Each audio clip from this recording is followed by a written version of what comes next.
Okay, Math 9, here we go. We're going to continue on our section 3.3, and now we're going to be eliminating fractions. So let's get after it.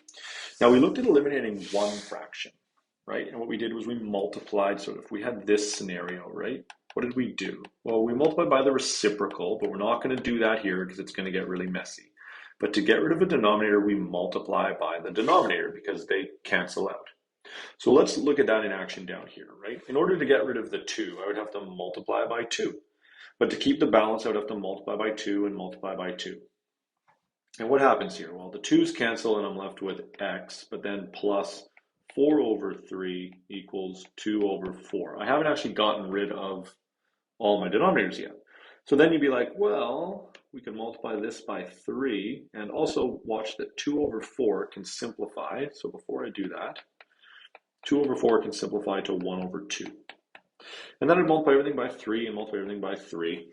And now this time, everything by 3. This time the 3's would cancel out, and I would get 3x plus 4 equals 3 over 2. And now you're almost there, but you still have to multiply by 2, multiply by 2, multiply by 2, which would give you 6x plus 8 equals 3. Now, I'm going to leave the blue there because I want to keep that on. But what have we done? We've multiplied by 3, then we've multiplied by 2, and then we multiplied by 2 again.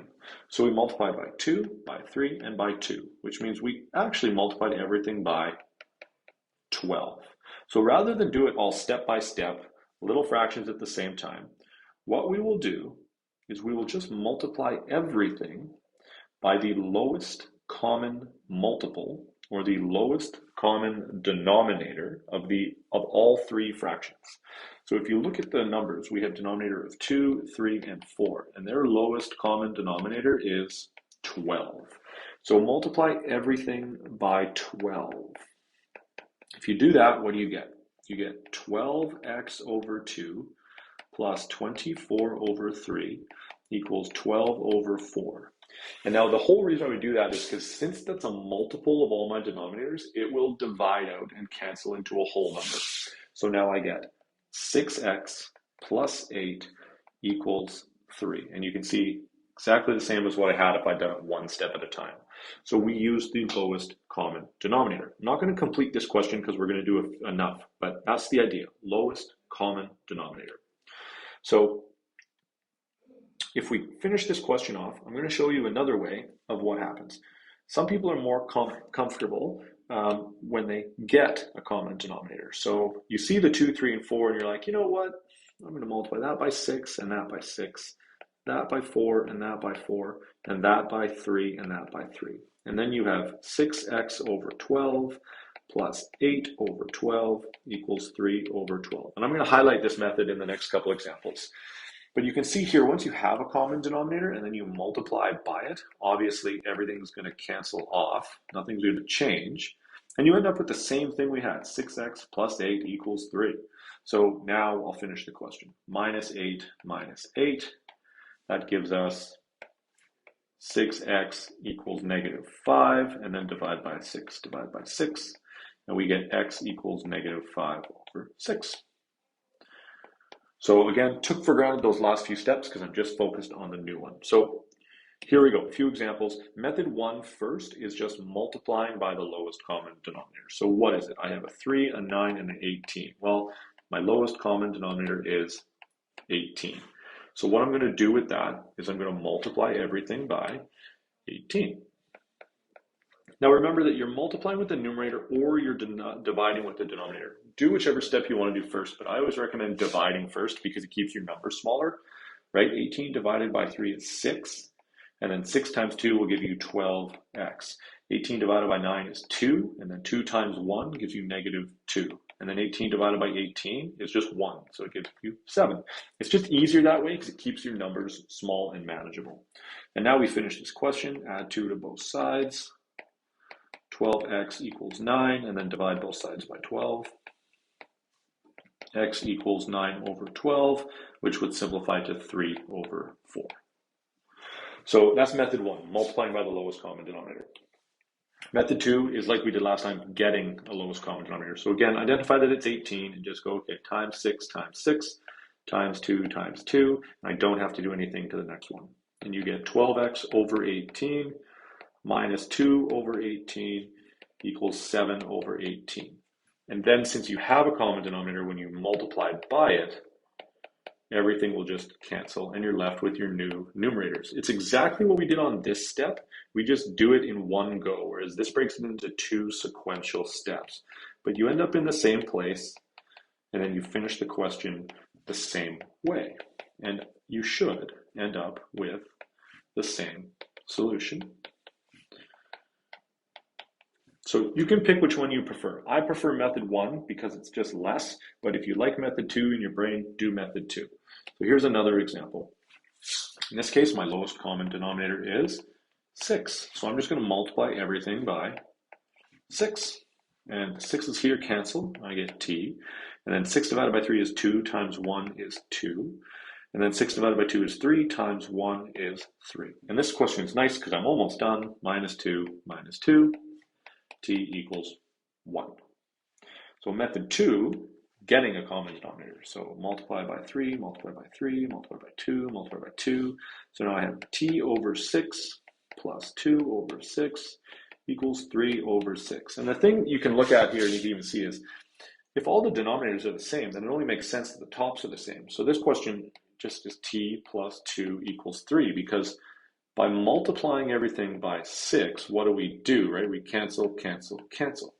Well, that's the same then as looking at it as, once you have a common denominator, you can just forget it, because it's going to cancel out anyways.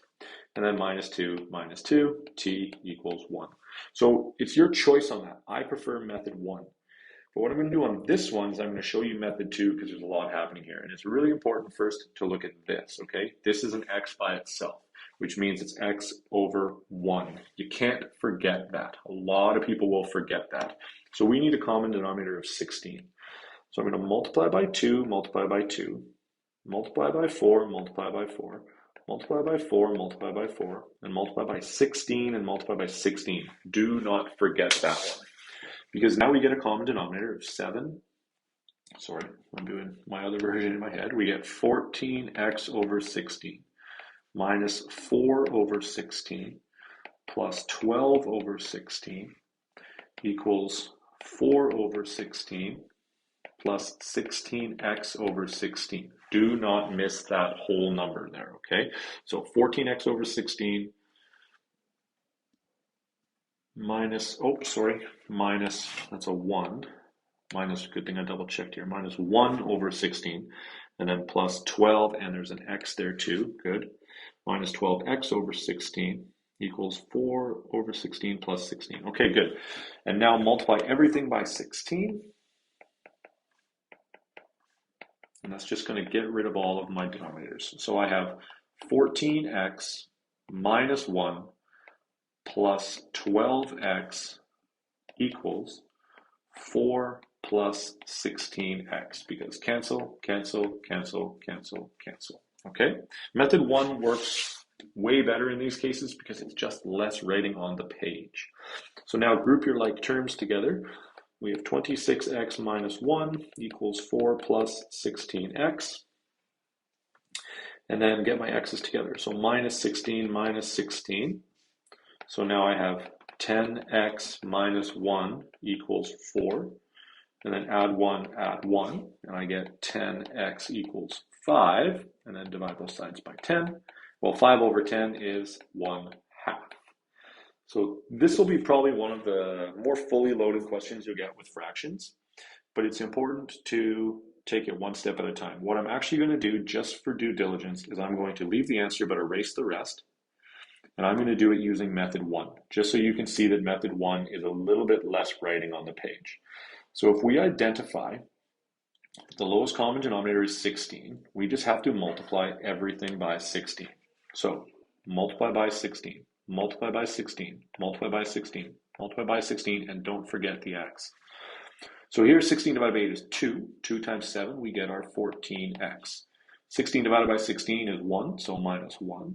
16 divided by 4 is 4, so 4 times 3 is plus 12x. 16 divided by 4 is 4, and then plus 16x. So now if we group our terms together, we're going to have 26x minus 1 equals 4 plus 16x. So you can see it's already less writing on the page. And then minus 16x minus 16x, and I'm going to add 1. So that'll get rid of it on that side, that'll get rid of that on that side. I'm left with 10x equals 5, divide by 10, divide by 10, and what do you know, I end up there. So I prefer method 1, but if you're more comfortable learning and you like method 2, go for it. That's the second chunk of section 3.3. These are going to get frustrating, so please be resilient and remember your earlier steps. So if you're still struggling with your earlier steps, go back and try those again, but we'll get there. It's lots of practice.